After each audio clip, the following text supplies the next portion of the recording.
Hello friends, welcome to history classes. Friends, ये मेरा NET exam से रिलेटेड हिस्ट्री का चैनल है जिसमें हम नेट एग्जाम के सिलेबस के अकॉर्डिंग ही प्रिपरेशन कर रहे हैं। तो स्टार्ट जो किया था मैंने कंसेप्ट आइडिया टर्म के अलावा एमसीक्यू सीरीज, तो ऐसे मैंने आपको टॉपिक प्रोवाइड करवाए हुए हैं। आगे हम मॉडर्न हिस्ट्री से फिर जो एशियन मिडीवियल मॉडर्न, इन तीनों में से मैं आपको इन तीनों टर्म में से ही डिटेल्स में भी आपको टॉपिक प्रोवाइड करवाऊंगी। तो देखते रहिएगा वीडियोज़ को। और देखने के लिए उसके पहले आपको मेरे चैनल को सब्सक्राइब करना होगा और बेल आइकन को दबाना होगा।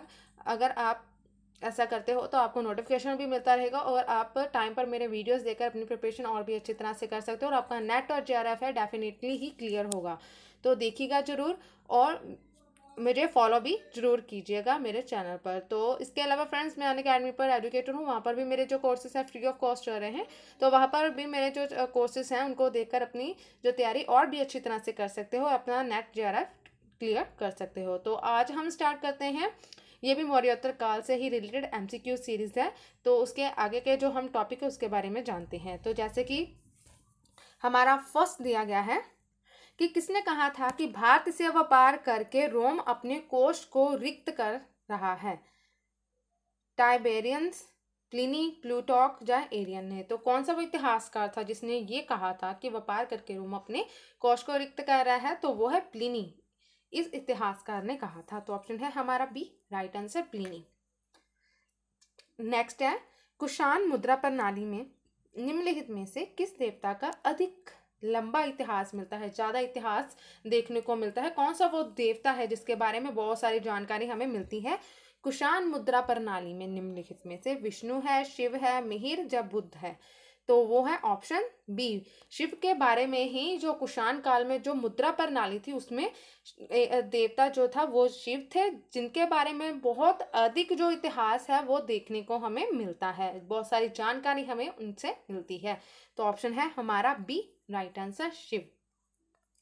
नेक्स्ट है, रस चिकित्सा का आविष्कार किसने किया था? रस चिकित्सा का वराहमिहिर ने, नागार्जुन, आर्यभट्ट या जीवक? तो वो थे जिनके द्वारा ये किया गया था, वो थे नागार्जुन, जिनके द्वारा रस चिकित्सा का आविष्कार हुआ था। तो ऑप्शन है बी हमारा राइट आंसर। नेक्स्ट है, निम्नलिखित में से खारवेल ने अपने राज्य के किस वर्ष में गोरखगिरी पर आक्रमण किया? किस पर? गोरखगिरी पर आक्रमण किया। कौन सा वो वर्ष था? द्वितीय, अष्टम, 13वें या छठे? तो वो थे अष्टम वर्ष में ही जो खारवेल था उसने अपने राज्य के जो गौर थी गिरी पर उसने आक्रमण किया था अष्टम वर्ष में। तो ऑप्शन है हमारा बी, अष्टम वर्ष, राइट आंसर। नेक्स्ट है, दक्षिण भारत में स्थित निम्नलिखित स्तूप अवशेषों में दशरथ जातक का शिल्पांकन प्राप्त हुआ है? नागार्जुन कोंडा, अमरावती, गुम्मिडी, ध्रुव से जा फिनिरगिरी?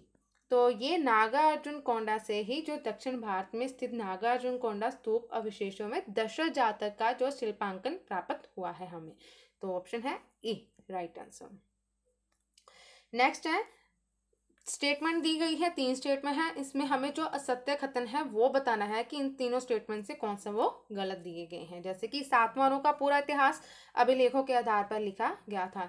तो जैसे कि फ्रेंड्स, अभिलेख जो होते थे उस टाइम के लोगों के बारे में, देवी देवता, उस टाइम की संस्कृति, सामाजिक, राजनीतिक जीवन के बारे में बहुत सारी जानकारी देते थे। हर काल में जो अभिलेख वो प्राप्त हुए हैं, तो ये ऐसे ही इतिहासकार अभिलेखों के आधार पर लिखा गया था सातवानों का। फिर हिंद यवन शासकों का इतिहास सिक्कों के आधार पर लिखा गया था, क्योंकि सिक्के भी ऐसे एक आधार हैं जो उस टाइम के लोगों के बारे में जानकारी देते हैं। और है नेक्स्ट है कि वृत्तफल्यायन वंश का इतिहास ताम्रपत्रों के आधार पर लिखा गया था।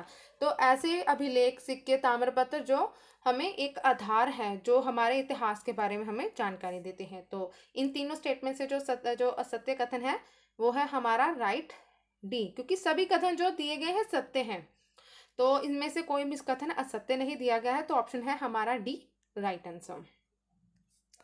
नेक्स्ट है कि कुषाण शासक अधोलिखित जूची जाति की किस शाखा से संबंधित थे? कौन? कुषाण शासक जूची जाति की किस शाखा से संबंधित थे? कुशवांग, हियुमी, शुआंगमणि या हितुम? तो ये थे कुशवांग, जो कुषाण शासक जो थे अधोलिखित जूची जाति कि इस शाखा से संबंधित थे कुशवांग से। तो ऑप्शन है ए हमारा राइट आंसर। नेक्स्ट है, कार्ले के प्रसिद्ध गुहा चैत्य का निर्माण अधोलिखित में से किसके द्वारा करवाया गया था? किसका? गुहा चैत्य का उसका निर्माण ऋषभ दत्त के द्वारा, गौतम बालश्री के द्वारा, ज्येष्ठी भूतपाल या कृष्ण के द्वारा?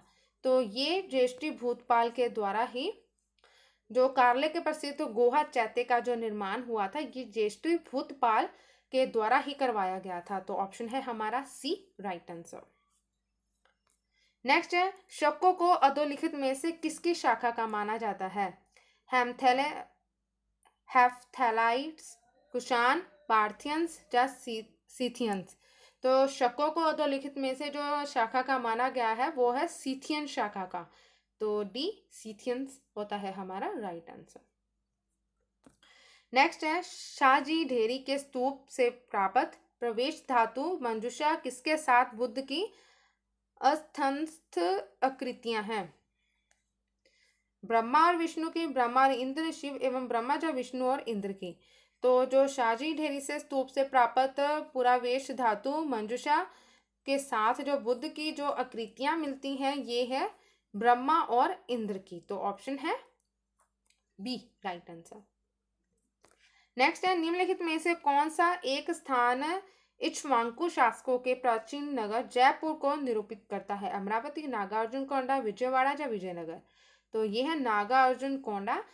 ये स्थान इक्ष्वाकु शासकों के प्रसिद्ध नगर जयपुर को निरूपित करता है। तो ऑप्शन है पी राइट आंसर।